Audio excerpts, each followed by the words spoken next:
Tan importante como innovar es la fiscalidad y las normativas que afectan a los viajes de empresa. A continuación conoceremos un poco más sobre estas cuestiones de la mano de Sergio Pérez Vegas, director general técnico en 60 días, y Juan Pablo Riesgo, socio de People Advisor Service en EY, que nos acompañará en remoto. Antoaneta Radoslavova, Senior Regional Sales Executive en SAP Concur, es la encargada de moderar este panel. Te dejo la butaca y que lo disfrutéis.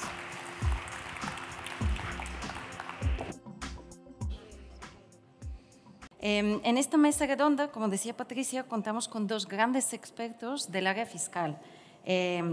Sergio Pérez, director técnico de 60 días, y Juan Pablo Riesgo de EY, que nos acompañará de forma remota. Con ellos vamos a intentar dar respuestas a aquellas preguntas más comunes que nos planteáis. La primera es, ¿cómo recuperamos el IVA de los gastos de viajes? Y la segunda es cómo tratamos fiscalmente los gastos de los trabajadores desplazados. Bien, empezamos con Sergio. Sergio, ¿puedes comentarnos cuáles son los requisitos para recuperar el IVA de los gastos de viajes? Bueno, en primer lugar, buenos días. Para mí es un placer estar hoy aquí, aunque me haya tocado hablar de la parte, digamos, menos amable de los viajes, ¿no? que es la fiscalidad, ¿no? Bueno, efectivamente, en el curso de un viaje empresarial, pues los empleados van a incurrir en una serie de gastos en los cuales se soporta IVA, ¿no? Como por ejemplo el avión, el taxi, los hoteles, restaurantes, ¿no?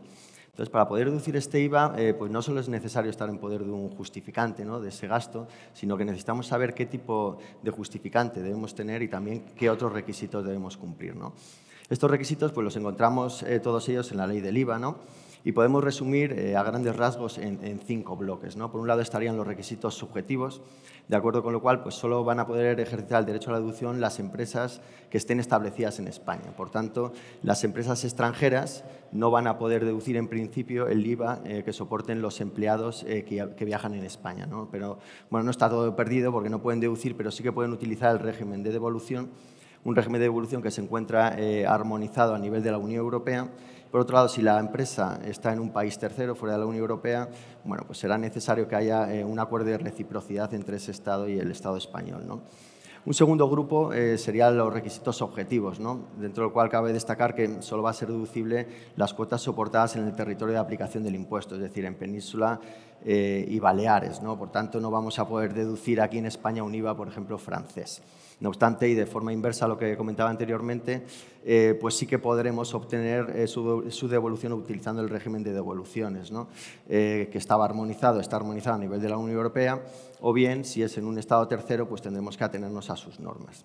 Un tercer grupo de requisitos son los requisitos funcionales, de acuerdo con los cuales pues, los bienes y servicios que adquirimos y por los cuales estamos soportando IVA, pues va a ser necesario que estén afectos a una actividad económica que además debe ser originadora del derecho a la deducción. ¿Qué significa esto? Pues que en el ejercicio de la misma realicemos operaciones generalmente sujetas y no exentas. En el caso de que realicemos operaciones que no originan el derecho a la deducción, pues habría que aplicar la prorrata de deducción. Esto, por ejemplo, sucede en el caso de los viajes de los empleados de los bancos que están sujetos a prorrata porque buena parte de sus operaciones están exentas, ¿no? Como son las operaciones financieras. Un cuarto grupo sería el de los requisitos formales, que es esencial en el IVA, de acuerdo con el cual, para ejercitar este derecho a la deducción es necesario que estemos en poder de una factura completa, es decir, que reúna todos los requisitos establecidos por el reglamento de facturación, aunque también se permite aportar en ciertas ocasiones lo que llamamos una factura simplificada cualificada. ¿Qué es esto? Esto es lo que todos conocemos como un ticket, pero en el cual adicionalmente hay que hacer constar la identidad del destinatario y la cuota repercutida de forma separada. Y por último estaría el requisito temporal, de acuerdo con el cual pues, tenemos un plazo para ejercitar el derecho a la deducción de 4 años desde el devengo, es decir, desde el momento en que realizamos el consumo. Un plazo bueno, que no está nada mal teniendo en cuenta que hay otros países, como por ejemplo Francia, pues que el plazo es menor, ¿no? Que es de 2 años. Así que estos serían los 5 principales requisitos, ¿no? Muchas gracias, Sergio. Ahora una pregunta que no voy a decir qué cliente me ha hecho. ¿Qué pasa si no cumplimos con estos requisitos? ¿Qué riesgos supone esto? Bueno, según mi experiencia como inspector de Hacienda del Estado, que he estado durante más de 20 años, sí puedo decir que cuando la Administración tributaria pues, va a comprobar la deducibilidad de este tipo de gastos, pues una vez, previa verificación de que están correctamente contabilizados y registrados, pues se va a centrar sobre todo en dos de los requisitos que señalaba, ¿no? Que es el requisito formal y el requisito de afectación a la actividad. En cuanto al requisito formal, pues nos va a solicitar, como decía, que apartemos una factura completa. Los principales riesgos que podemos encontrarnos en este sentido es pues, que no conservemos ningún justificante, ya sea porque ni siquiera lo pedimos o bien porque lo hemos perdido, ¿no? Algo que es bastante habitual en este tipo de gastos que a veces son de pequeños importes, ¿no? También puede suceder pues, que se hayan estropeado o deteriorado. También bastante habitual en el caso de los tickets, que como sabéis, si no se conservan adecuadamente, pues la tinta desaparece en un breve espacio de tiempo, ¿no? Entonces, en todos estos casos en el que ni siquiera tenemos justificantes, que no solo no vamos a poder deducir el IVA, sino que tampoco vamos a poder deducir el gasto en el impuesto sobre sociedades o en el IRPF, ¿no? Por otro lado, puede suceder que sí teniendo un justificante de este gasto, pues este resulte insuficiente. ¿Cómo puede ser? ¿En qué casos? Pues si, por ejemplo, aportamos el recibo del pago, ¿no? Que sale del TPV, o si aportamos un ticket, ¿no? Lo que es una factura simplificada normal en la que no aparece el destinatario. O algo también habitual cuando tenemos facturas que son incompletas o incorrectas, ¿no? Por ejemplo, el caso de una factura de un hotel que va a nombre del empleado, ¿no? Cuando debe ir a nombre de la empresa. Entonces, en estos casos, si queremos ejercitar el derecho a la deducción de forma correcta, necesitamos o bien conseguir una factura de canje o bien una factura rectificativa, para lo cual disponemos de 4 años, ¿no? Por otro lado, en segundo lugar, con respecto al requisito de afectación a la actividad, la Administración, claro, él va a ver que están contabilizados una serie de gastos en distintas cuentas, ¿no? De carburante, de restaurante, de hoteles. Lo primero que nos va a preguntar es que justifiquemos la afectación a la actividad. Entonces, para lo cual nosotros debemos vincular todos estos gastos con un viaje empresarial determinado. Por tanto, debemos tener una contabilidad pues adecuada y correcta para en todo momento saber un determinado gasto que empleado lo ha realizado y en el curso de qué viaje lo ha realizado, ¿no? No vaya a pasar como alguna empresa que sorprendentemente, y a mí me ha pasado, esto es verdad, que tenía todos los tickets, todos los justificantes de gastos en una bolsa de Carrefour, ¿no? Que eso parecía más un sorteo de la cesta de Navidad, ¿no? Pero bueno, fuera de bromas, una vez que ya hemos conseguido vincular un determinado gasto con un viaje empresarial, la Administración tributaria, si tiene dudas del carácter empresarial, ¿no? Por ejemplo, imaginemos que le decimos que determinados gastos son de un viaje a la Costa Brava en agosto, ¿no? Bueno, pues aquí puede tener ciertas dudas, ¿no? Pues aquí lo que nos va a pedir adicionalmente es que aportemos pruebas o justificantes acreditativos del carácter empresarial de ese viaje. Por ejemplo, que le digamos si fuimos a ver a un cliente, si fuimos a ver a un proveedor, a una feria, a un congreso, ¿no? La dificultad que hay aquí, o los riesgos que podemos tener, es que no conservemos ningún tipo de justificante, ¿no? Y de manera que luego, posteriormente, cuando nos lo pide la Administración, pues no podamos encontrarlos. Así que, básicamente, yo creo que estos serían los dos principales riesgos que podemos encontrar. Muchas gracias. ¿Qué consejos darías a las empresas para minimizar o incluso eliminar estos riesgos? Bueno, en primer lugar, yo lo que siempre recomiendo es tener la documentación conservada por medios electrónicos. Con esto vamos a evitar pues, uno de los problemas que anteriormente decía de conservación, o sea, de pérdida de la documentación, ¿no? O deterioro de la misma. Por eso, o bien intentamos en un primer momento obtener la factura electrónica, o bien, si esto no es posible y la tenemos en papel, pues proceder inmediatamente o lo antes posible a su digitalización, ¿no? Para ello, pues podemos, si queremos optimizar este proceso, podemos contar con herramientas de gestión del gasto como SAP Concur, que además no solo va a ayudar a esta digitalización, ¿no? Sino que también, y entre otras cosas, pues va a facilitar la contabilización y el registro de estos gastos. Ojo, esto es una cosa importante y que yo creo que muchas empresas desconocen, porque existe la obligación de registrar estos gastos en el libro registro de IVA y también de comunicarlos al SI, ¿no? O sea, las facturas simplificadas deben comunicarse al SI.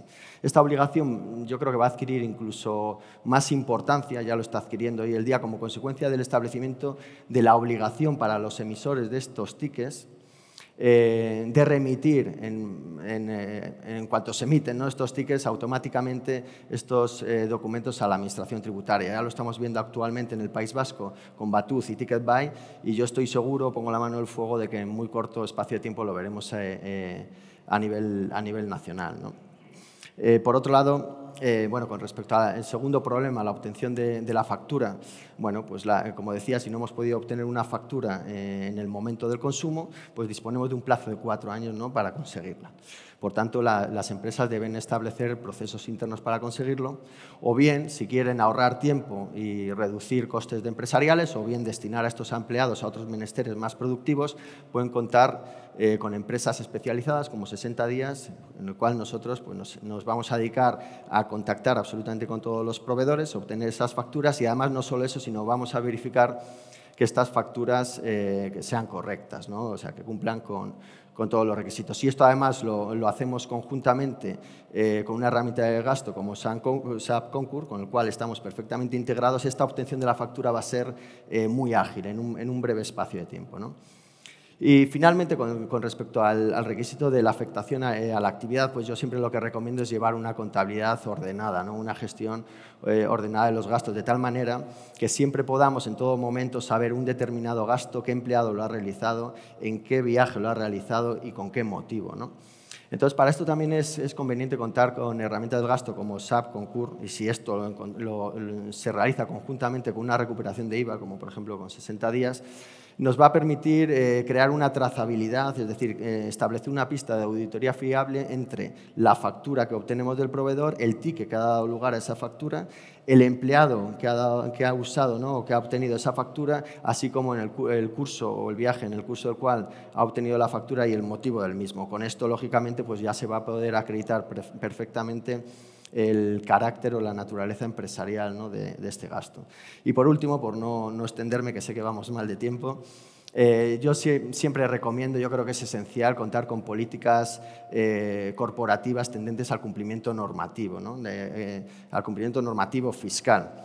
Por tanto, debemos establecer unos protocolos de actuación de tal manera que los empleados pues, en sus viajes empresariales pues, vayan a obtener este tipo de documentos, ¿no? Porque muchas veces los empleados lo que hacen es obtener, digamos, los documentos mínimos o necesarios para que les reembolsen los gastos, pero sin tener en cuenta el tema fiscal, ¿no? Pues a lo mejor aportan el recibo del pago de un determinado restaurante o incluso la tarjeta de embarque, pero como veíamos esto no es suficiente, ¿no? Entonces, yo creo que hay que concienciar a los empleados de la necesidad de la obtención de los documentos correctos, y para esto incluso me planteo la posibilidad, sería posible o quizás si sería necesario, pues incentivar a los empleados que, oye, que lo están haciendo bien, ¿no?, o sancionar, entre comillas, a los que lo hacen mal, ¿no? Esto puede sonar un poco así fuerte, pero bueno, esto ya existe en algunos países, ¿no? En algunos países hay empresas que si los empleados en particular pues no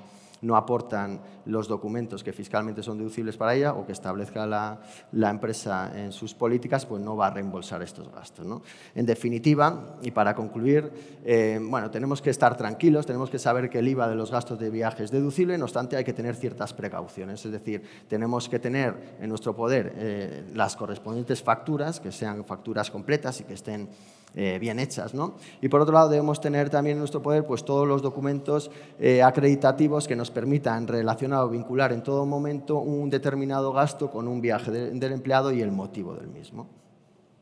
Muchas gracias, Sergio. Nos has contado muchas cosas muy interesantes. Ahora conectaremos con Juan Pablo Riesgo. Comentaros que Juan Pablo ha tenido un imprevisto, con lo cual hemos grabado las respuestas de las preguntas. Entonces, si ya tenemos todo listo, Juan Pablo, ¿ya está ahí el vídeo? ¿Sí? La verdad es que me gustaría estar ahí con vosotros en el SAP Concur Day, pero al final pues, no me ha sido posible, lo lamento mucho. No te preocupes, es totalmente entendible, ha sido razones de peso. Ahora, empezamos con las grandes preguntas, ¿no? Es un honor hablar de esto y la verdad es que sí, tuve el honor de representar a España en las negociaciones del 14 y del 18 de las últimas modificaciones de la Directiva Europea de Trabajadores Desplazados y la verdad es que es algo para lo cual yo creo que las empresas es importante que se preparen, ciertamente, ¿no? Aunque la directiva no es nueva, la directiva originaria es del 96, tuvo unas modificaciones en 2014 y en 2018, y al hilo de esas modificaciones se ha ido reforzando el control de su cumplimiento con la propia creación de la Autoridad Laboral Europea a nivel comunitario y también unas unidades específicas en los Estados miembros para impulsar el seguimiento del cumplimiento de esta normativa y a su vez también se ha estado reforzando el sistema de compartición de datos europeo de seguridad social y de autoridades laborales de tal forma que realmente este cuerpo normativo que ya tiene tiempo se ha reforzado y además su cumplimiento se está intensificando por parte de las autoridades laborales y las inspecciones de trabajo, con lo cual yo creo que es muy importante que las empresas se preparen. La directiva pretende básicamente dos cosas, ¿no? Evitar el dumping social y evitar la competencia desleal.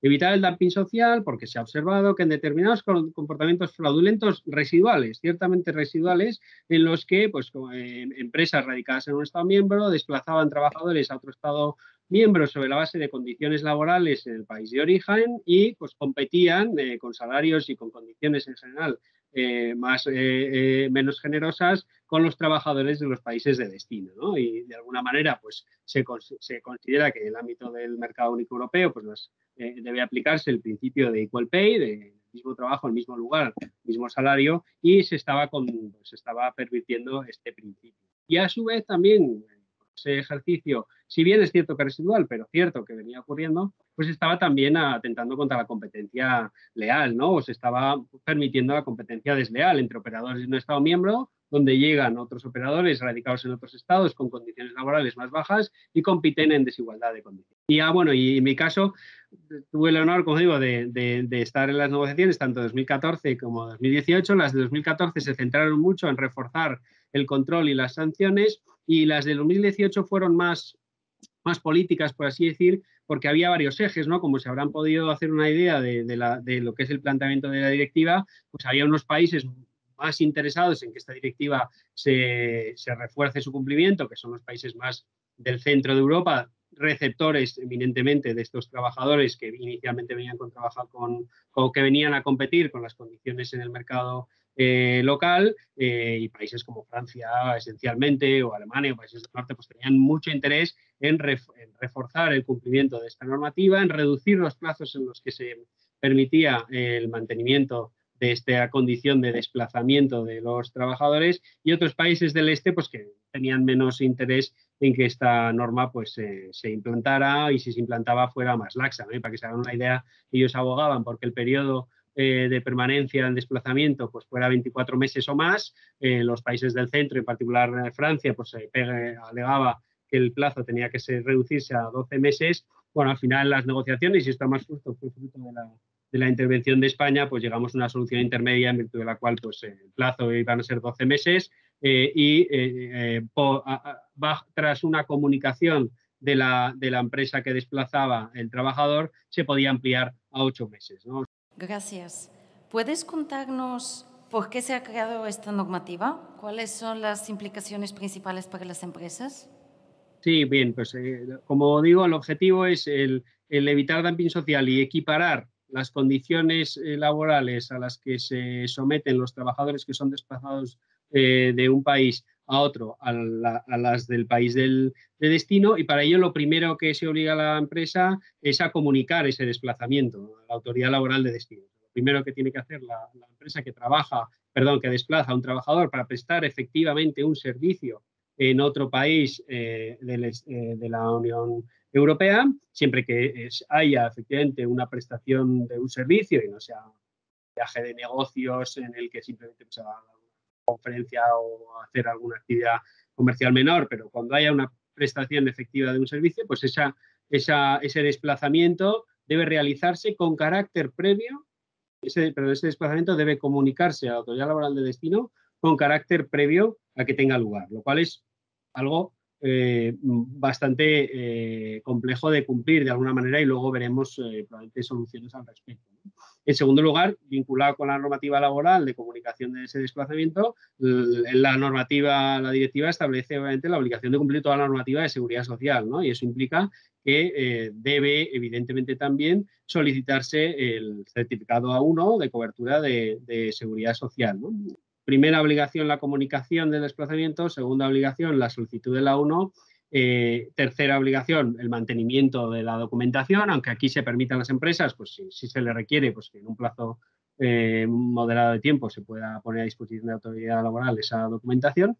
Y luego, evidentemente, como decía, y esto lo que pretende es equiparar condiciones, no solo hay obligaciones administrativas asociadas al cumplimiento de esta normativa, que son las que he descrito hasta ahora mismo, sino también de fondo. Y es que, evidentemente, lo que se pretende es que si se desplaza un trabajador, pongamos, a una semana a Alemania, pues el salario en destino sea equiparable a las condiciones que tiene un trabajador en ese puesto de trabajo, en ese sector, en ese destino, de tal forma que se tiene que hacer un análisis del cumplimiento de las condiciones que les son aplicables a los trabajadores equiparables en destino para adecuar esas condiciones a los trabajadores que se está trasladando y que se está desplazando. Esas son, yo creo, esencialmente las principales implicaciones que tiene el cumplimiento de esta directiva, que sin duda no son menores. Gracias. Y a nivel sancionador, ¿se están poniendo en marcha esas sanciones que acabas de mencionar? Sí, sin duda, efectivamente. Como digo, la directiva es del 96, se reforzó el régimen sancionador en 2014, en España se transpuso en 2017, pero esas sanciones están ya imponiéndose. Y de hecho, en Francia, por ejemplo, llegan a 500.000, incluso pueden llegar a 500.000 euros por trabajador. En España, a día de hoy, pueden llegar a ser 180.000 euros, pero realmente son sanciones que no son desdeñables. Y, sobre todo, yo recomiendo especialmente, la norma hay que cumplirla. Y no puedo recomendar otra cosa, pero especialmente aquellas empresas que estén trabajando con la administración pública, tanto europea como no europea, y ahora en particular, por ejemplo, pues como sabemos hay muchas empresas trabajando con ambición de trabajar y de obtener actividad económica derivada de los fondos de recuperación y resiliencia u otros fondos europeos. Yo desde luego animo a todas las empresas a cumplir la normativa y especialmente a estas que tienen una exposición mayor al sector público y en particular al ámbito comunitario. Muy interesante. ¿Qué consejo puedes dar a las empresas para cumplir con esta normativa y evitar esas sanciones que acabas de mencionar? Bien, pues lo primero que digo sinceramente es eso, es cumplir. O sea, lleva la directiva mucho tiempo en vigor, se ha reforzado, ya se ha cerrado el debate un poco en cuanto al cuerpo normativo, el ámbito comunitario, las directivas, las transposiciones en los Estados miembros y, como digo, se están reforzando las estructuras administrativas para verificar su efectivo cumplimiento. De tal forma que creo que procede sin duda, pues organizar internamente los procesos en las compañías para cumplir con esta norma, ¿no? Sobre todo, como decía, pues aquellas que tienen más exposición a clientes en el sector público, en particular la Comisión Europea o vinculada ahora con los europeos. Lo único es cierto, claro, que hay que modular un poco el cómo arbitrar ese cumplimiento, ¿no? Yo creo que aquellas empresas que no estén muy expuestas a estos desplazamientos, pues bien, pueden articular los procesos internos para conocer con tiempo este desplazamiento y comunicarlo y hacer todo el compliance internamente con sus propios recursos, o bien pues asesorarse convenientemente para hacer este trámite y que se les asista en realizándolo, que pues, requiere de hacer la comunicación y de mantener la documentación. Y bueno, es un trámite que hay que cumplir y que a lo mejor pues, hay empresas que no tienen recursos para hacerlo y asistirse de un tercero, ¿no? Esto para aquellas empresas que tengan una actividad reducida de estos desplazamientos. Ahora, aquellas que una base importante de su actividad habitual de negocio sea precisamente desplazar trabajadores al extranjero a realizar trabajos efectivos en otros mercados, y las hay en España y en muchos sectores, ciertamente creo que deberían incorporar el cumplimiento de esta directiva en sus procesos de movilidad, por así decir, y estamos viendo ejemplos y hay soluciones en el mercado que nosotros mismos desde Iguay estamos implantando para hacerlo de una manera ágil y fácil a las empresas, ¿no? Desde el mismo momento en que el trabajador entra en su aplicación para solicitar el viaje, ya está indicando destinos, fechas, se le incorpora algún tipo de pregunta adicional sobre la actividad que va a realizar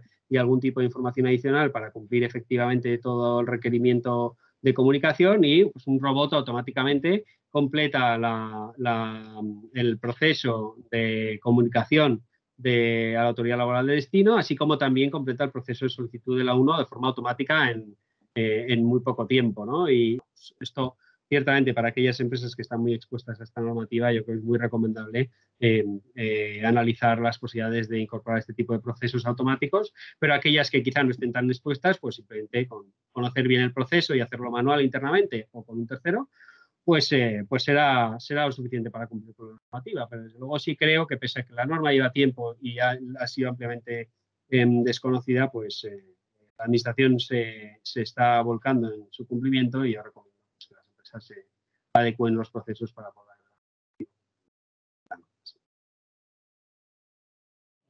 Muchas gracias, Juan Pablo. Muchas gracias, Sergio. Lo que habéis comentado los dos ha sido súper interesante. Estoy segura que mucha gente tiene preguntas, pero bueno, por motivos de tiempo tenemos que dejarlo aquí. Muchas gracias. Muchas gracias.